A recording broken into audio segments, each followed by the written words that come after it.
When you master this skill set, that's what's going to stop people hijacking your time. And it's also what's going to cut your phone calls in half at least, because now you've got a team that works for the business, not you working for the team.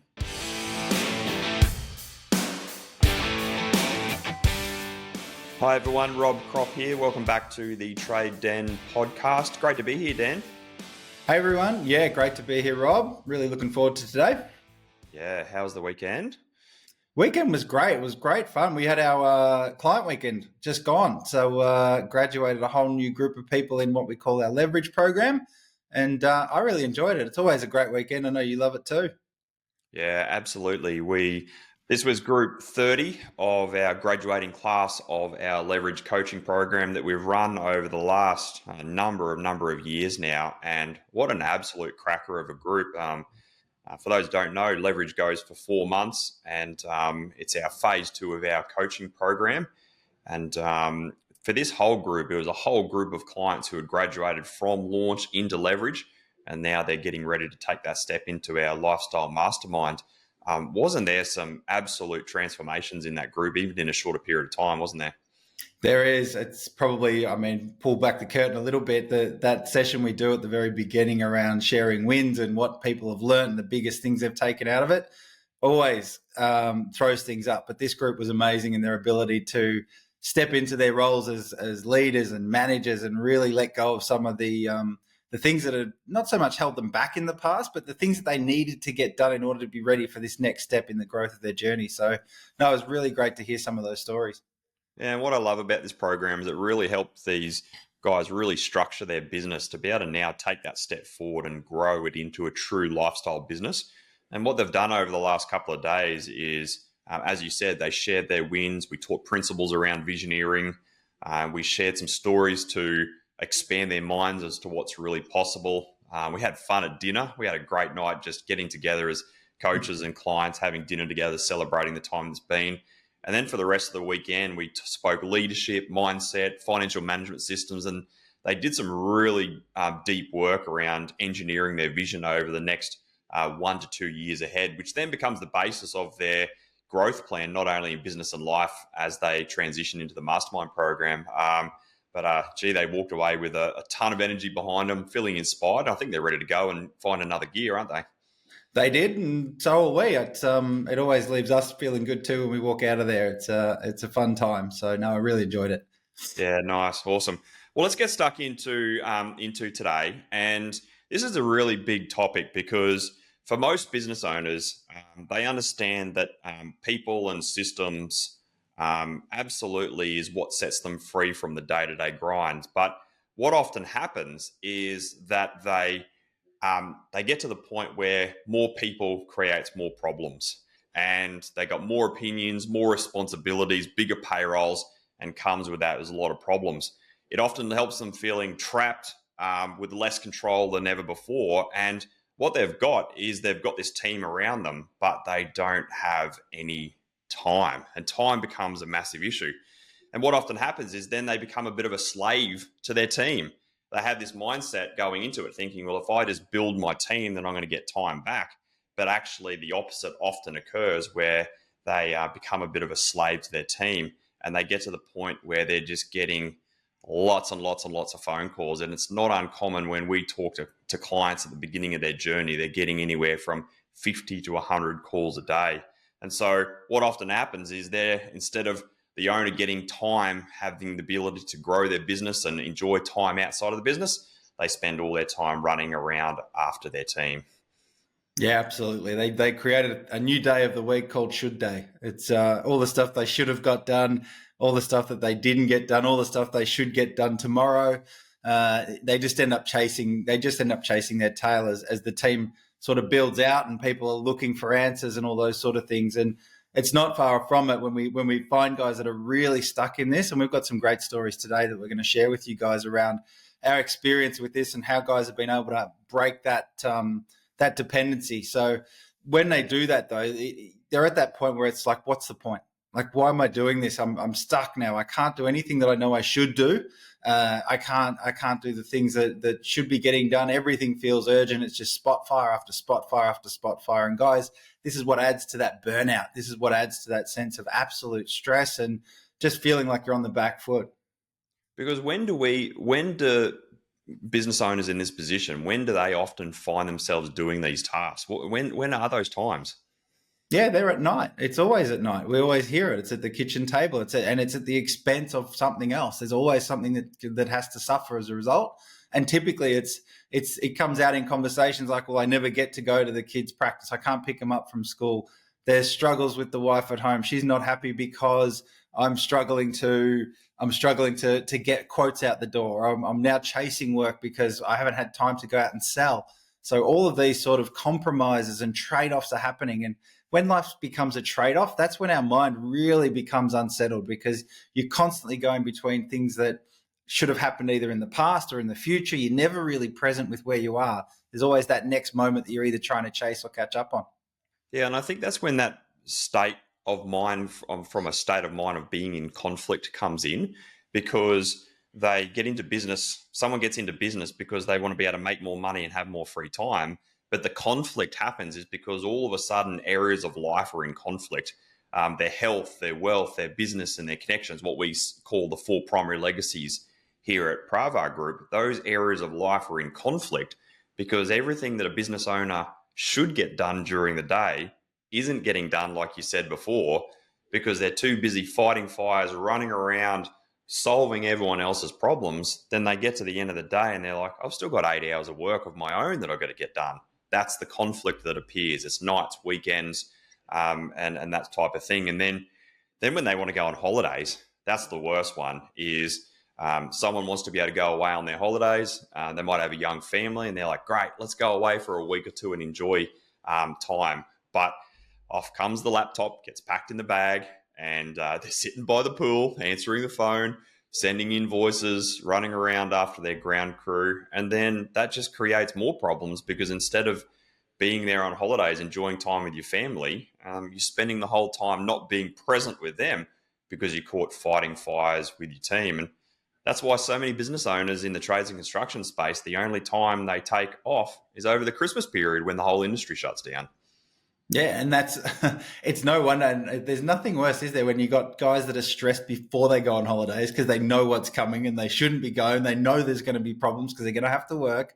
And it's as a coach, it's always it's sad and it's sort of frustrating that these guys are doing this stuff, and it's just something that they're cramming in rather than really being able to get away and enjoy it. It just creates even more headaches. So everywhere they turn, they just feel like they're getting slammed for not being where they should be.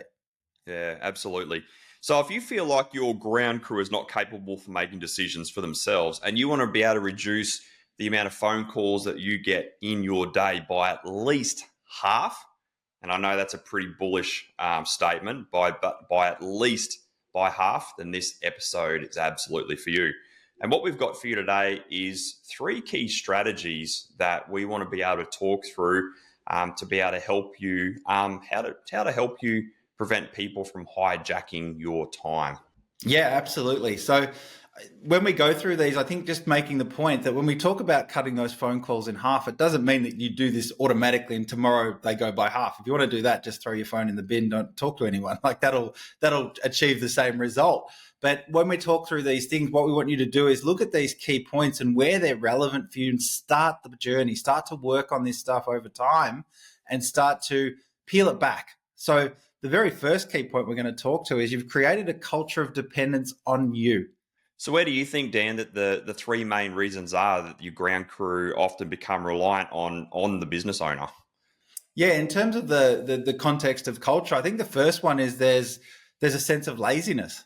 Laziness, like it's not like they're being lazy in their ground crew, but what do you mean by laziness in your mind? Yeah, not by activity. If you look at it, everyone's running around like crazy doing what they can to close out jobs and start jobs, and there's a lot of activity, but laziness in the sense of decision making. So what happens is that we call it their decision muscle atrophies, or it just weakens to the point it's not being used. So if you've got a ground crew and they're coming to you for decisions all the time, and you've got this sort of pattern of behavior, and why your phone's ringing 100 times a day, typically it's because people are offloading the decision making to you still. So what we talk about by being lazy is it's your ground crew's got a decision making muscle that's not being used, and you're doing all the heavy lifting. How do you think that's also contributed? Because the owner's also often the one with the most experience. They're the boss. They're the most authority on site, and they often then build a team around them initially. How do you think that contributes to laziness also within the team? It sort of plays into our second reason, which is fear. So what happens is, as those decisions are getting made and as people start to become reliant on decisions, there's also sort of a sense of fear. I don't want to do it wrong. So again, best intentions. So just as you've created that culture of dependence on you, people then, out of best intentions, don't want to muck up. No one sets out to have a shit day. No one sets out to ruin a job or cost the business money deliberately. But what they then are, they're scared. So they're scared of being wrong or making a mistake. So I'll just check in with the boss. I'll just make sure. I'll just give him a quick phone call. So when they become scared, what often happens then? They get to the point where they become fearful of making decisions. What often then shows up in the mind of their ground crew?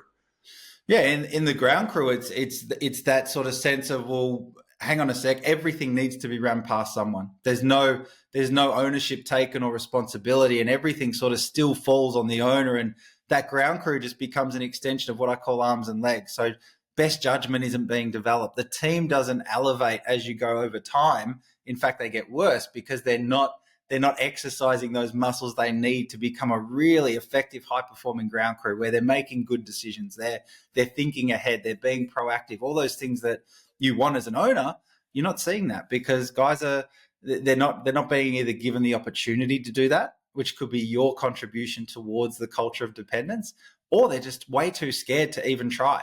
And then that shows up in terms of avoidance. So they're trying to avoid anything that puts them under the spotlight. So you get guys flying under the radar, and you end up just getting surprise phone calls, urgent phone calls, spot fire. You won't believe what's happened next. And 9 times out of 10, you're probably sitting there going, well, you could probably solve this. Isn't it amazing that and I'm sure if you're listening today, I no doubt that you absolutely experiencing this on a day-to-day basis, whether it's absolute just laziness of them making decision, they're fearful of making a decision, or they're just avoiding making a decision.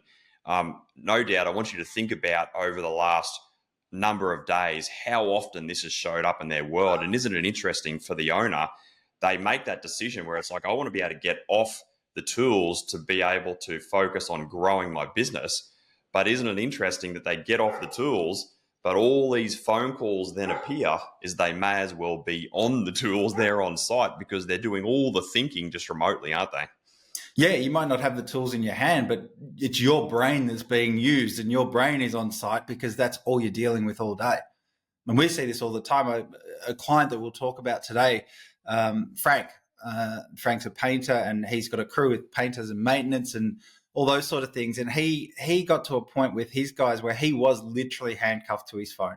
And as he built out his ground crew, I remember he was telling me the story as I was coaching him, and it was his daughter was in hospital, and he was on the phone. Like he couldn't even be present for that because jobs still had to be done. He was the brains.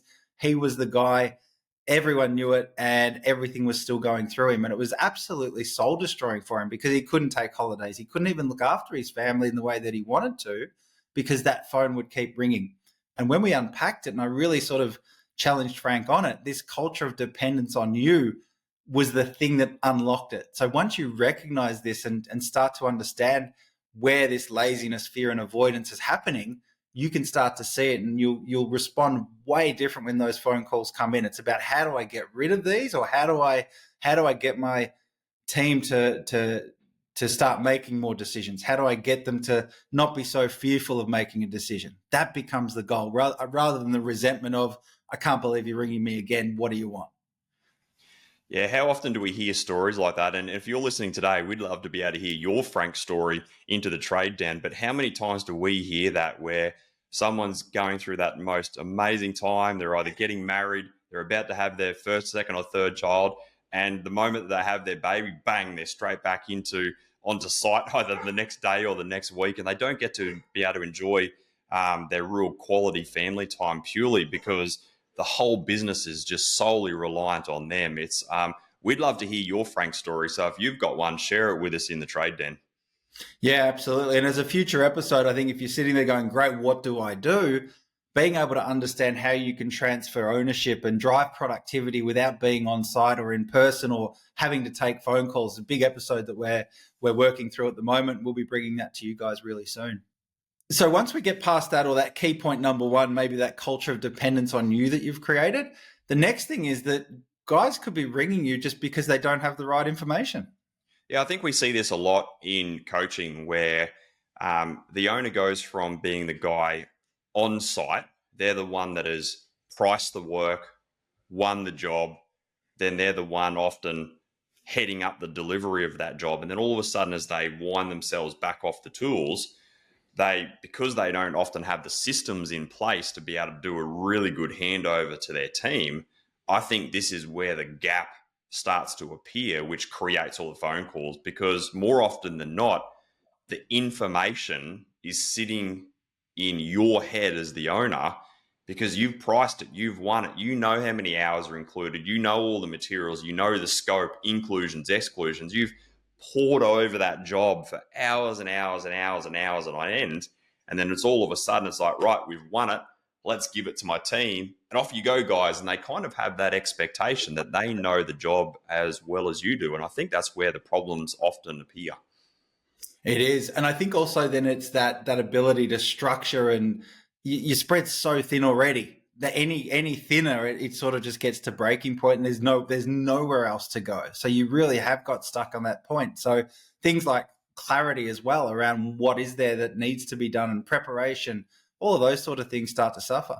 Yeah, I think a really good example around this is when we're still working with Chris and Andrew. They're Sparkies based in Sydney, and I think they went through a really good process of even though there's two owners, they went and through coaching we created this process there where there was a really good handover process from sales to operations, and then there was a really good operations from operations down into site into the ground crew. And it was a bit of a two-step process. But what was often happening is there was problems appearing on site where there was either blowout of labour, blowout of timeframes, things getting done where variations weren't being charged for because they just didn't have all the key information. And so the first part of the process was that step from sales to operations. And that was a really clear handover, including scope, inclusions, exclusions, a really clear handover in terms of the amount of hours, the allowances for hours, materials, quantity, a really great handover process. That does work when you're a little bit bigger, when you might have two people in that role. But even if you're that person who's still doing the estimation and also the operation, you're in charge of that, having that information documented that then you can then still put down into your ground crew and have all that information on site is so valuable for you guys and girls on the ground and your ground crew, because they then know what they've got to get done, how it's got to get done, and what you've kind of allowed for or not allowed for when you've priced and won the job. Yeah, thinking as a client, there's also a fear around this, and I'd be really keen to hear your take on it in terms of guys that are scared to give over information and maybe where that comes from. I'm talking more around budgets and things like that, what they've allowed for on a job. And some guys are adamant. It's like, no, I never tell my guys that. And I'm always taken aback when I hear guys say that they don't want to share that information, but it comes from a point of fear. Yeah, I think business owners are scared of what the job is worth, and they're scared of that their team might think that they're selling a $50,000, $100,000, $200,000 job, and that their team think that they're making $25,000, $50,000, $100,000 job out of it, much money out of it. In reality, your team don't understand the real true costs of what it takes to run a business. And so when we're working with clients, I think you have to be able to give enough information to the team to be able to then hold them accountable to deliver that job right. Because if they don't know what they're being held accountable to, you actually can't hold your team accountable to deliver the right job. And so the best way of thinking of this is putting together really good job packs. And the job packs includes things like plans, all your safety side of things, compliance, inclusions, exclusions. And those inclusions and exclusions are really important because then they know what's included in a job or what might need to be a variation on the job if it's been actually excluded. Then when we talk about budgets, you don't have to talk about the sales price of the job or how much margin, dollar value, or percentage necessarily is built into that job. I think the most important thing in the end of the day is hours and materials. And if you can share that information with your team, then they've got the ability to be armed with this information so that then when they are on site, they're actually not then picking up the phone going, what do I do here? What do I do here? What's next? Have you included this? Have you not? That's what cuts a lot of the conversations in half because they know where to get the information, either in a physical job pack or an electronic job pack in your job management system. That being empowered with that information is what cuts your phone calls in half because they don't have to keep coming to you with all the questions every day. Yeah, and when it's like that, like you said, that you've got no choice but to have to answer because you're the one holding the information. So if you're frustrated by laziness, like we spoke about, and guys just aren't making decisions on site, really come to this second point and go, well, have they got the information to be able to make an informed decision? Because without that, it's always going to land on you. And I think with Chris and Andrew, there was actually multiple benefits out of just doing this, setting up this job pack process. There was clear lines of communication between estimation and operations that then set up operations for success. How many times do you hear that sales and operations are in conflict in businesses? But if you can set clear lines of communication there, that's a big tick. And then there was clear lines of communication from operations down to site, another big tick. But then what happened is not only did the phone calls cut significantly, but the profitability went through the roof because all of a sudden they said, hey guys, here's the job. We've allowed 50 hours for it. Here's the materials. We've got to be in and out in this date. Boom, they got on with it. Productivity went through the roof. And as a result, profitability followed. So they actually achieved multiple things just by arming their team with the right information. And as well as that, the team were happy because they actually knew and were empowered around what they needed to get done on a day-to-day basis.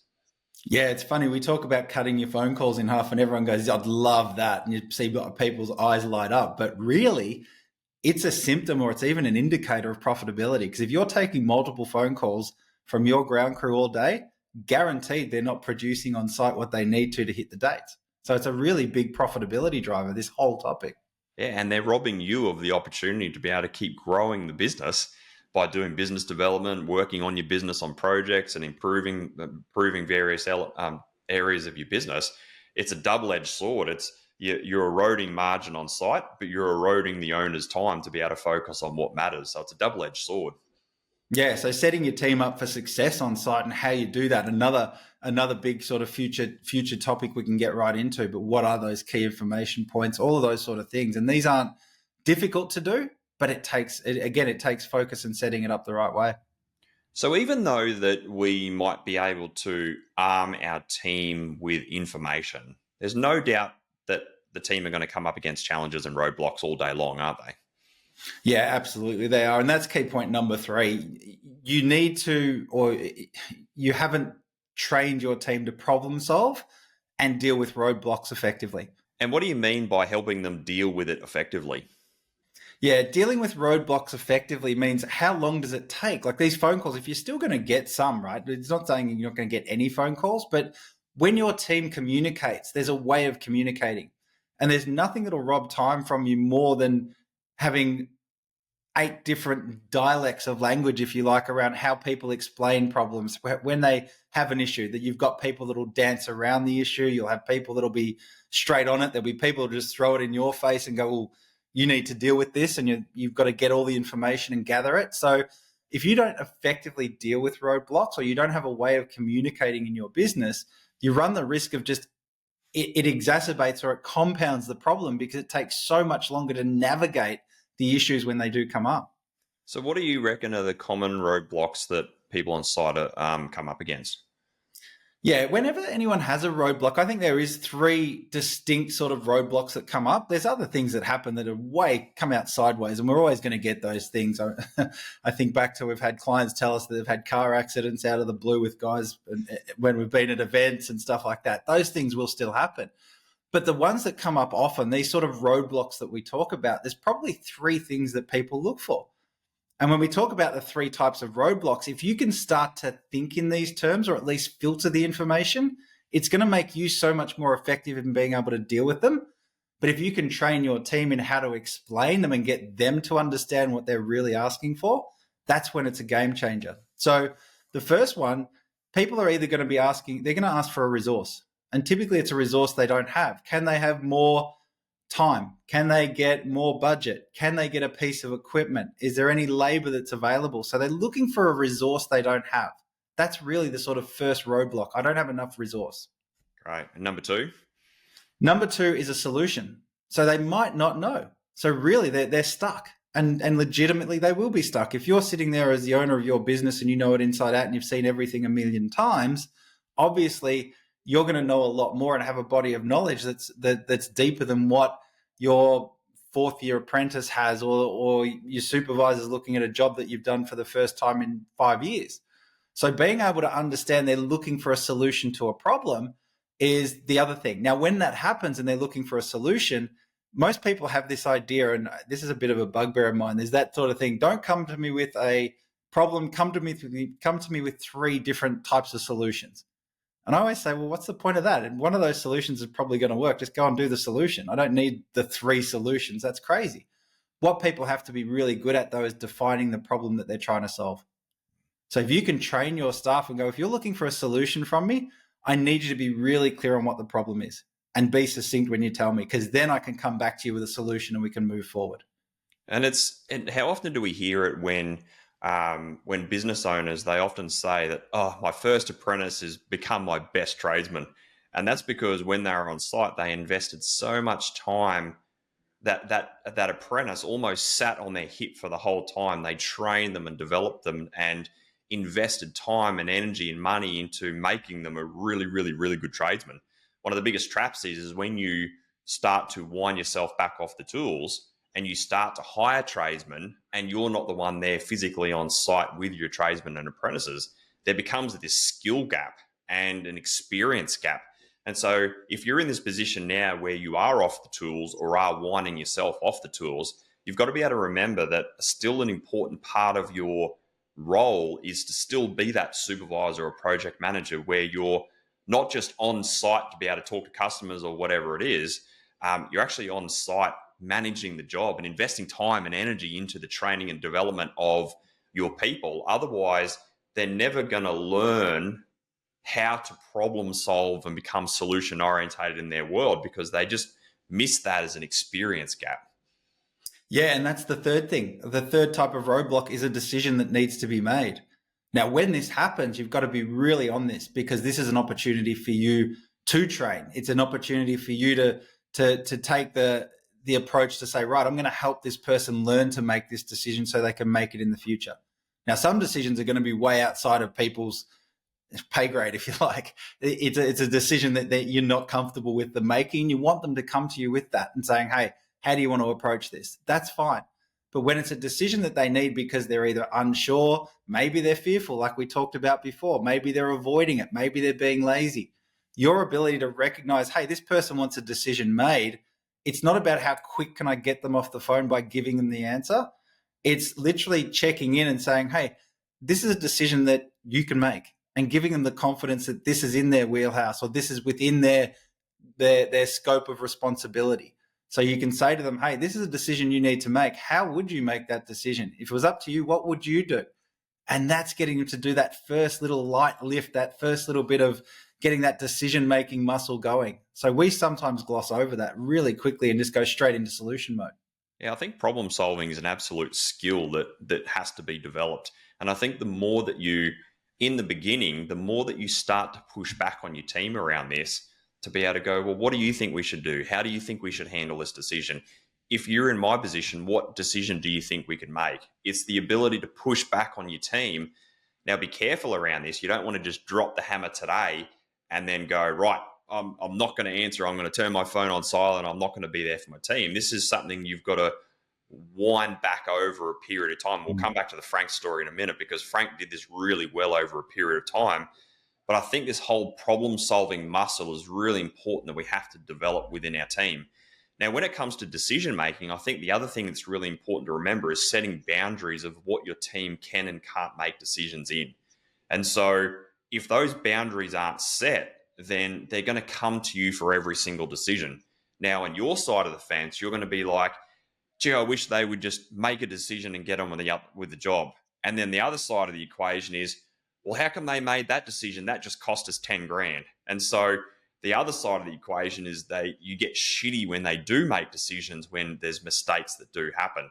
So I think the antidote to that, or the way around that, is to be able to make really clear boundaries around authority of decision making, to be able to go, well, this is what you can make decisions around. If it kind of falls in this bucket, let's definitely come to me. And if there's anything around compliance, safety, or whatever it is, absolutely, let's come to me. So you don't want to be in that position where you don't make yourself available to your team. You've got to be able to clearly define what is an acceptable decision and what isn't. And the more that you can educate your team around that, the far more empowered they're going to be to make more decisions, which they're going to be feeling more fulfilled in their roles, because they're going to feel like they've got autonomy in what they get to do on a day-to-day basis. 100%. It is. It's a training thing. These phone calls are training and coaching moments that you need to take that approach with. If you take it as got to get them off the phone, you're just going to ramp up the anxiety about them even trying to make a decision or come to you for an answer. So really important that you take that approach. And I think the other benefit of this, when we go through these roadblocks, and let's talk through quickly the communication style. Imagine you still get these phone calls, but now it's like, hey, what do you need? Oh, I'm looking for a resource. Or, hey, I need a solution to a problem. Here's what it is.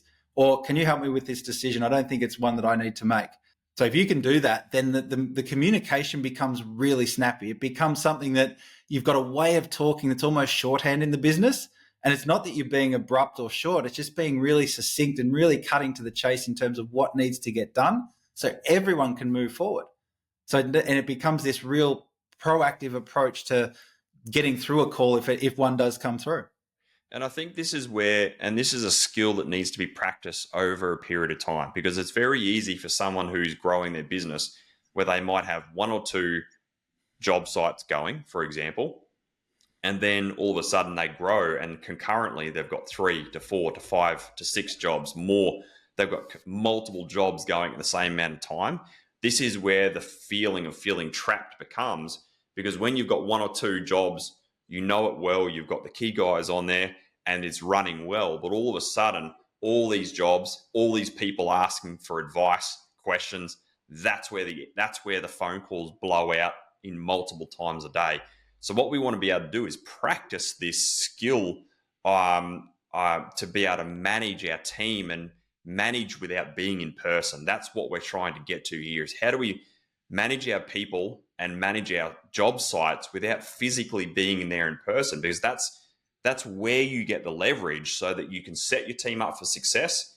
You've given them the right information. You've empowered them to do what they need to get done. If they've got questions, encourage it. But that's where we see people eliminating the phone calls and people not hijacking your time, because people just get on with getting the job done. Productivity increases on site because people are aware of what they need to get done. And then you as the owner get to go, now I've got the time on my hands. Let's get on with the important things, which is actually going to keep driving this business forward. Yeah, and you're transferring from that culture of dependence on you into a culture of responsibility and empowerment, where guys are confident to make those decisions and grow in their roles moving forward. Yeah, let's tie a bow around these 3 key principles, and maybe we'll link it back to the Frank story, because it's an absolute ripper. I know we've touched on a few points so far as we've been talking through the 3 keys, but this Frank story is a ripper. When I first met Frank, he's a painter based in Sydney, and I clearly remember the first call that I had with him. He was working 70-hour weeks. He was working full time on the tools, like paintbrush in hand. I think he had two guys in around him doing maintenance work and painting work, and he was running his business from the kitchen table. He already had two young daughters and twins on the way, and I remember him coming to me going, "Rob, I have to change. Something has to change because my world is already chaotic as it is, but it's going to be even more so with twins along the way." In that early phase of that journey for Frank, it was really going through that process where he built out his ground crew over a period of time. It was a real transition over probably about a 12-month period. I think he focused on winning more work, which then gave him the confidence to hire another painter. He won a bit more work, hired another painter. Won a bit more work, hired another painter. And as he won more, recruited more, won more, built out more his team, he went transition from being full-time on the tools to full-time off the tools. Now, we always talk a lot in coaching around you've got to transition that. But this is where the problems began for Frank. He got off the tools and he's like, how good is this? I'm going to be able to have all this time on my hands to be able to do all these great things in business. But lo and behold, the phone calls started and he just became trapped and stuck, didn't he? Yeah, it was a real bottleneck. I mean, those early days, even doing Q&As with him, it was always that sort of thing. How do I break this? I've got the team now, but I can't get to where I need to even still. And I thought it was going to change because I've got the guys around me to get me off the tools. So again, that initial step for him from where he was and what did he do, he created that culture of dependence on him, probably not unconsciously. It was just a phase of that journey. So building the team initially is always going to come with more calls when they come on board because you've got to train them. You've got to take that time to educate and have them sort of feed into your business and what it needs to be. But for Frank, that was sort of a link that he struggled to make. But we always came back to that thing. Well, what's going on with the phone? I don't know how. I've heard you have numerous conversations with him. I did. It was always, what's the phone doing? And it was almost like that was our gauge of where he was at in that journey. And this is where it links up to the profitability and the business development and all those sort of things. So the first thing he had to do was go through these 3 teaching points and really start to unlock the fear of asking questions, or that dependence was really the first thing, and have him comfortable that these guys are going to be okay. You've just got to give them time, space, and challenge them a bit to step up, which is something that's really scary when you feel like you're handing over the baby or the reins to everything and it's just going to turn into a disaster, which was sort of, Frank wasn't thinking it was going to be a disaster, but he just had so much invested in his clients and the clients knew him so well. Everyone had his phone number and it was always just ring Frank. Frank was the guy. And it wasn't Frank running RFV. It was literally, I'm just going to ring Frank and Frank will get his ass around here and he'll get the job done, which is great reputationally, but to run a business that way and grow it, it's just not sustainable. And this is why a business owner gets caught in the bottleneck, because it's not that there's a lack of opportunities out there in the marketplace. The bottleneck appears because the owner, you become the bottleneck. Everything then has to filter through you to be able to get done. And that's where the bottleneck appears. And so for Frank, the symptoms were he became stagnant. His business plateaued. It started showing up in frustration and stress for him. He didn't have the time to be able to work on the things that mattered in his business. On the family front, it started creating problems and fractures on the family front because he was having phone calls after hours. Instead of being present with his kids, reading books, doing bed and bath time, his bloody phone was ringing off the hook. He was trying to text his guys around where they need to be tomorrow. And so if you're experiencing these symptoms like Frank was, this is fundamentally, it's because your team have a dependency on you.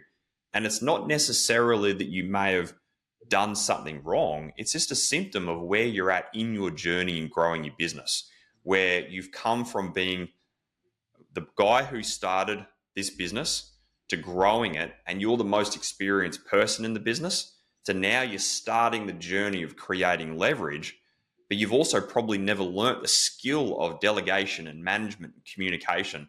And so what we're trying to do today is educate you around these key areas of what it takes to manage a really good team, because when you master this skill set, That's what's going to stop people hijacking your time. And it's also what's going to cut your phone calls in half at least, because now you've got a team that works for the business, not you working for the team. Yeah, absolutely. And this comes into point number 2. We talked about it, right? Was giving them the information they needed. So a lot of Frank's time had to be spent on building in some of these processes and getting job packs together. And what sort of information do I need to tell these guys? And it was so liberating for him to go through that process, and the results were huge, but it was so foreign when he first did it, because it had always been just in his head and was on recall. And it was like, well, how are you going to tell guys this? Have you got anything that is it written down anywhere? No, it's in my head. It's like, well, no wonder the phone keeps ringing. So getting it out of your head is that sort of second step that we talked about, and getting that right information into their hands to allow them to start the transition to making decisions for themselves. So Frank did that. So, what does business and life look like for Frank now? Let's give Yeah. for those listening some hope of what is possible. Yeah, well, the next step is you start to build that office crew around you. You start to get admin support in. You start to get guys in, supervisors and project managers and things like that. So Frank's been able to turn that into, now he is working. He's 40 hours a week, probably less if I'm being honest. But Frank has been able to cut those hours down, and the phone calls have now pretty much stopped. So what we ended up doing was go on an educational piece, not just with his team, but with his clients as well. So in time, Frank was able to transition and get a new phone. He handed over the mobile number, and in fact, he got rid of that and started doing a mainline. But he didn't just turn it all off and go, well, that's it. Like I said at the start of the call, you don't just throw your phone in the bin and go, no calls. He went and educated every customer and said, hey, we're committed to giving you the value you need. We're always going to do that, but you need to understand you're going to get more value by going through this process than just picking up the hotline to me, because I can't take this number of calls. Ring main number, they'll support you, they'll get you scheduled in. Anything that goes wrong, he had key contacts that could still contact him. But that was really the step that he took to unchain himself from that, was getting rid of that phone physically in time. But he needed the structure, he needed the systems, he needed the communication, so that people were able to work through processes and problem solve and do all of that sort of stuff, which is why it took another probably 6 to 8 months for him to get that really bedded in, so that the customers fit into that process. His new supervisor fitted into that process, and everyone had the confidence that the business could run even better without Frank being the bottleneck in the business at that time. What I love about this story is that this has happened over a fairly quick period of time. It's probably been 2 years, and it's an incredible story where Frank's gone from working 70 plus hours a week with a couple of people in around him at the kitchen table to now running a crew of painters and maintenance guys, a supervisor operationally, administration support in an office, running a really good ground crew, starting to build out his operational crew, running a great crew of people in around him. And I think you're being generous on 40 hours a week. I think it's more like 30, because Frank does love his family time and his fishing. He loves his fishing. And so it's a real story of success for Frank. And I love telling this story because he's done so much in such a short amount of time, but he just went on that journey to be able to go, I've got to make change here. And part of making that change was he built the right team, at the right time. But the key here is he's learnt how to manage his team well. That's what set him free from the day-to-day grind. Most business owners build team and it keeps them more trapped than ever. Whereas the opposite to this is Frank has built team and it's set himself free because he manages them the right way. Yeah, he's learned to train them, and he's really invested into that journey of everything we spoke about with those 3 points. I think the other thing to stress, and this is probably the best thing about the whole Frank story, is his family life. That is now better than ever. And there were some really rocky times. We had some pretty big moments in coaching with Frank in those sort of midpoints going through. We talked about the leverage program, but going through that, getting that right and really facing some facts in terms of what he'd set up and how it was impacting the family and his relationship with Raquel, his wife, and with the kids, and being able to be there for them. That level of joy and enjoyment and presence is all there now. And if you ask Frank and you get to talk to him, he's happier than ever with where family life is at. And that 6 short months ago probably wasn't the case. But that payoff's definitely been there, and he's a different guy. His health's improved almost on every pillar that we talk about. He's been able to transform that all the way through, which has been great. Yeah, we're bloody proud of you, Frank. You've done an awesome job, mate. It's really great to see your journey. If you can resonate with Frank's story, and you're in this position, and you'd love some help with this, then make sure you jump into the show notes and click the link there to be able to book a discovery call with myself, and let's unpack your situation. Let's talk through where you're at, what's causing the constraints in your world. Let's get a strategy call booked in, and let's really map out where you need to take things over the next 6 to 12 months to really release these constraints in your world, so that you can build a good team in around you that does empower them, but also gives you the time to focus on the things that matter. So if you're in that position, let's get a call booked in, and really looking forward to talking to you soon. Let's wrap it up today. Hey, Dan, should we hit the punchline from today's episode? Yeah, I think so. The 3 key takeaways for the listener is share the right information, get comfortable about sharing that information, work through it, and start to hand over the right information to allow people to be informed and ready to make some decisions. The second thing is train your team to problem solve and deal with roadblocks. Have that way of speaking about roadblocks that's succinct, so that when they do come up, you're not wasting time just cycling through information that's probably redundant and sifting through for what the true message is. So training your team to problem solve, absolutely critical. And that last one is you've got to move from having a culture of dependency, which is made up of that laziness, fear, and avoidance, and changing that and creating a culture of responsibility where people are taking responsibility for making decisions or asking for the help they need, be it a decision, a resource, or a solution. And that solution thing is being able to frame a problem. So all of those things are in there. But if you can do those 3 things, guaranteed you're going to cut down the amount of phone calls that you're taking. Yeah, I love that. And at the end of the day, the bigger the time and financial freedom that you desire from your business, the bigger the team that you require. You cannot get around that in the trades and construction space. But with that, you must learn how to manage and communicate effectively as a leader. And so what's made you a really good tradesman doesn't mean that you're going to be able to run a great trades business. And so with that comes, you've got to have to go on that journey to be able to develop your skills in management, in communication, and in leadership. And so we can't deny the fact that if you want to be able to have great time freedom from your business, and you want to be able to achieve some level of financial freedom using your business as a vehicle, you have to be able to build that team out. And with that comes great management, great communication, and great accountability in the end of the day. Let's wrap it up by, we're keen to hear from you. If you've really enjoyed today's episode, come and join us in the Trade Den Facebook community, and come and share your Frank story. Come and share it. I know that you've got one in there. Come and join us in the community, share your story, and let's get the conversation started in terms of what was your story, what was your biggest takeaway from today, and let's get some rubber meeting the road, and what are you going to be able to take on board from today from one of the 3 key points, and what can you start to integrate into your world going forward. Thanks for listening today, and looking forward to being in your ears again next week. See you soon.